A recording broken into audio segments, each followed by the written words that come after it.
Hello future board toppers, I hope you are doing great at your places. In this video, we are going to learn letter writing in a simple and clear way that you are going to write perfect answer in your board exam.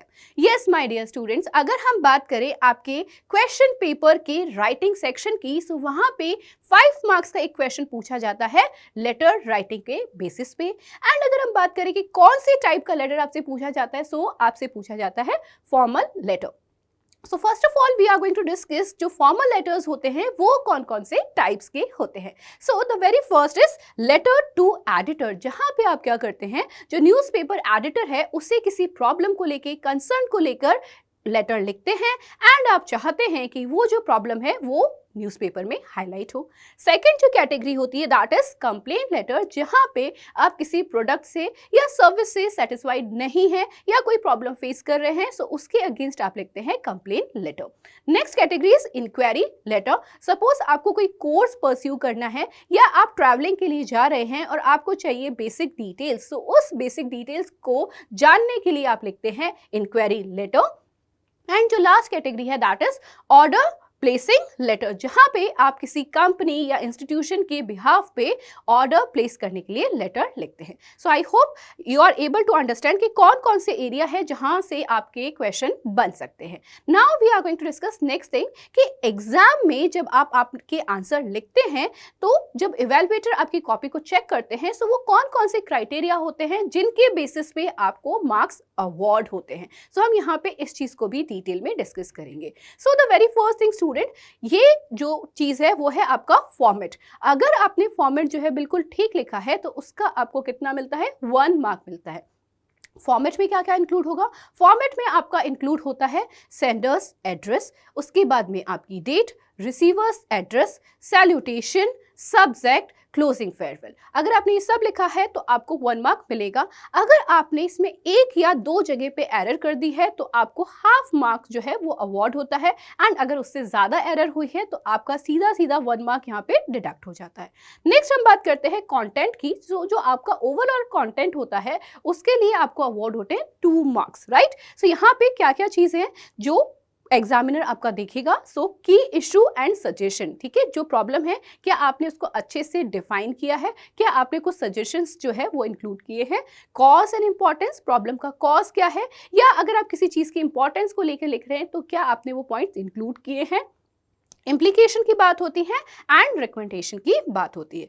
Next आपका जो mark होता है वो होता है organisation of ideas. अब आपने ideas जो है वो तो बहुत इंप्रेसिव मैनर में लिखे हैं बट क्या वो प्रॉपर सीक्वेंस में है या नहीं, सो इसके बेसिस पे आपको मिलते हैं 1 मोर मार्क। तो यहाँ पे आपको क्या देखना पड़ेगा, ऑर्डरली सीक्वेंस देखना पड़ेगा, केयरफुल स्ट्रक्चर्ड पैराग्राफ देखना पड़ेगा जिसको अभी हम डिस्कस करने वाले हैं डिटेल में। Next formal tone and vocabulary. And last का आपका जो 1 मार्क होता है उसमें देखा जाता है कि आपने जो ग्रामर यूज की है वो एक्यूरेट है या नहीं, आपने पंक्चुएशंस प्रॉपर्ली यूज किए हैं या नहीं, और कोई स्पेलिंग एरर तो नहीं की है। So this is how you get your 5 marks, okay. Now next thing that we are going to discuss is about the format, कि जो फॉर्मेट है वो क्या होता है प्रॉपर और उसे हमें कैसे फॉलो करना होता है।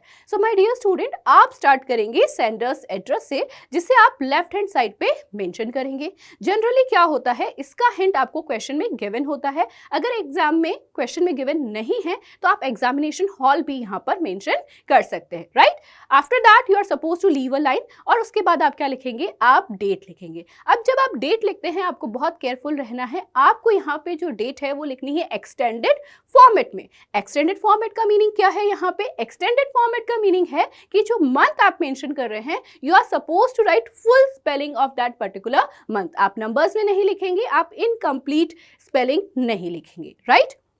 After that you are suppose to leave 1 more line and उसके बाद आपको लिखना होता है रिसीवर्स एड्रेस, जो बेसिकली 3 लाइन्स का होता है, जिसमें in the very first line we write about the designation of that person. जिसको भी हम लेटर लिख रहे हैं वो पर्सन किस डेजिग्नेशन पे है उससे हम उस लाइन को लिखते हैं। जैसे आप यहाँ पे देख सकते हैं the commissioner, so make sure क्योंकि ये डेजिग्नेशन है उससे पहले आपको आर्टिकल द पुट करना है। नेक्स्ट लाइन में हम क्या लिखते हैं, नेम ऑफ द इंस्टीट्यूशन और organisation, and in third line we are going to write name of the city, right उसके बाद हम छोड़ेंगे एक लाइन और उसके बाद हमें लिखना है subject. Yes my dear student, क्योंकि हम बात कर रहे हैं फॉर्मल लेटर की तो यहाँ पे सब्जेक्ट लिखना मैंडेटरी है। एंड सब्जेक्ट लिखते टाइम भी आपको ध्यान रखना है कि आपका जो सब्जेक्ट है वो क्रिस्प होना चाहिए एंड जो लेटर आप लिखने वाले हैं उससे डायरेक्टली रिलेटेड होना चाहिए। It is a kind of reflection कि आप लेटर में क्या लिखने वाले हैं। एंड मेक श्योर कि आप अपना जो सब्जेक्ट है वो विद इन 1 लाइन लिखें, right. And it is not necessary कि आप इसको कंप्लीट सेंटेंस में लिखें, आप फ्रेजेस में भी इसको लिख सकते हैं, राइट। उसके बाद में हम लिखते हैं सैल्यूटेशन एंड जो सबसे सूटेबल सैल्यूटेशन है वो क्या है, आप लिखिए sir and madam, right. From the very next line हम स्टार्ट करते हैं अपना main body of the letter. So my dear student, आपको यहाँ पे बहुत ध्यान से देखना है कि जो बॉडी ऑफ द लेटर है वो एटलीस्ट 3 पैराग्राफ्स में डिवाइड होना चाहिए। और यही एरिया है जहाँ पे स्टूडेंट्स क्या करते हैं, बहुत फ्रीक्वेंटली मिस्टेक करते हैं, विदाउट चेंजिंग पैराग्राफ वो एट अ स्ट्रेच लेटर को लिख देते हैं, जो क्या है एक बिग नो है। आपको आपके कंटेंट को 3 पैराग्राफ में डिवाइड करना है और वो कैसे करना है इस पे हम बात करते हैं। जो आपका फर्स्ट पैराग्राफ होता है वो कितना होगा, 2 to 3 लाइंस का होगा, जहां पे आप क्या लिखते हैं, इंट्रोडक्शन लिखते हैं। सो माय डियर स्टूडेंट, आप इसको ऐसे अज्यूम करें कि यहाँ पे आप आंसर लिख रहे हैं व्हाई द लेटर, आप लेटर क्यों लिख रहे हैं। सो बेसिकली इस क्वेश्चन को माइंड में रखते हुए आपको 2 और 3 लाइन में अपना जो पर्पस है वो क्लियरली स्टेट करना होता है, right. Then comes the second paragraph जो क्या है आपका मेन कंटेंट है, और यहाँ पे आपको अज्यूम करना है कि आप आंसर अटेम्प्ट कर रहे हैं एक और क्वेश्चन का, व्हाट द लेटर, जहाँ पे आप क्या करेंगे, जो भी प्रॉब्लम है उसकी सारी डिटेल देंगे कि कितने टाइम से आप उस प्रॉब्लम को फेस कर रहे हैं, उस प्रॉब्लम के कॉन्सिक्वेंसेस क्या हैं, उसके लिए आपने क्या एफर्ट्स किए हैं, ये सारी चीजें आपको आपके नेक्स्ट पैराग्राफ में लिखनी होती है, right. And then comes the third paragraph जो क्या है कंक्लूजन है। सो माय डियर स्टूडेंट, इससे आपको ऐसे अज्यूम करना है कि यहाँ पे आप एक और क्वेश्चन का आंसर लिख रहे हैं एंड वो क्वेश्चन क्या है, what are your expectations from the receiver. Obviously आप लेटर लिख रहे हैं, किसी पर्पस से लिख रहे हैं, आपकी कुछ एक्सपेक्टेशन है रिसीवर से, सो वही आपको एग्जैक्टली कंक्लूडिंग पैराग्राफ में लिखनी होती है, जो अगेन क्या होगा, बहुत ही शॉर्ट होगा, 2 और 3 लाइंस का होगा, right. So please be careful कि आप अपने कंटेंट को 3 सूटेबल पैराग्राफ में डिवाइड करें। बट आपको लगता है कि आप जो है ज़्यादा लिख पा रहे हैं, आपके पास ज़्यादा एक्सप्रेसिव वर्ड है, तो आप क्या कर सकते हैं, जो आपका सेकंड पैराग्राफ है उसे एक और पैराग्राफ में ब्रेक कर सकते हैं, राइट। उसके बाद में हमारा आता है closing farewell. Since we are talking about formal letter, so जो सूटेबल क्लोजिंग फेयरवेल है वो क्या हो सकते हैं, योर्स सिंसियरली, योर्स फेथफुली, इस तरह के क्लोजिंग फेयरवेल हम यहाँ पर लिखेंगे। एंड में आपको लिखना होता है आपका full name. Yes my dear student, ये है फॉर्मल लेटर, तो आपको यहाँ पे लिखना होता है फुल नेम। अगर क्वेश्चन में गिवन है नेम, वेल एंड गुड, आप सेम नेम को यूज कीजिए। अगर नहीं गिवन है then you may simply write XYZ और ABC, right, and you may even put your signature. So I hope you are able to understand this complete format. But अब यहाँ पे कुछ क्वेश्चंस भी हम देखने वाले हैं जिससे आपको बिल्कुल प्रैक्टिकली समझ में आएगा कि आपको लेटर राइटिंग में क्या करना है, किन बातों का ध्यान रखना है। So here is the first question, so let's read the question. As Rohan Sharma, the Secretary of Student Council at Green Valley School, you are concerned about the misuse of artificial intelligence in academics and spread of deep fakes among teenagers. Deep fake का meaning क्या होता है कि हम देख रहे हैं आजकल क्या होता है, जो वीडियोस हैं या जो इमेजेस हैं उसमें एडिटिंग होती है और फेस चेंज कर दिया जाता है, that is deep fakes, right. Write a letter to editor discussing the importance of AI ethics and suggesting that school introduce modules on identifying manipulated media. आप चाहते हैं कि स्कूल में इससे रिलेटेड कुछ अवेयरनेस प्रोग्राम जो है वो स्टार्ट होने चाहिए एंड उसके लिए आप चाहते हैं कि एडिटर कोई आर्टिकल पब्लिश करे। So I hope you are able to understand this question, ठीक है। तो हमारा कौन सा कैटेगरी का क्वेश्चन है, ये लेटर टू एडिटर का है। सो लेट्स सी हम आंसर कैसे लिखेंगे। So here is the description, आपको स्टार्ट करना है सेंडर्स एड्रेस से। सो क्वेश्चन में मेंशन था, वहीं से हमने पिक किया है ग्रीन वैली स्कूल जयपुर। उसके बाद आपने डेट लिखी है जहां पे आपने मंथ का फुल स्पेलिंग लिखा है, then you left a line और उसके बाद में हमने लिखा है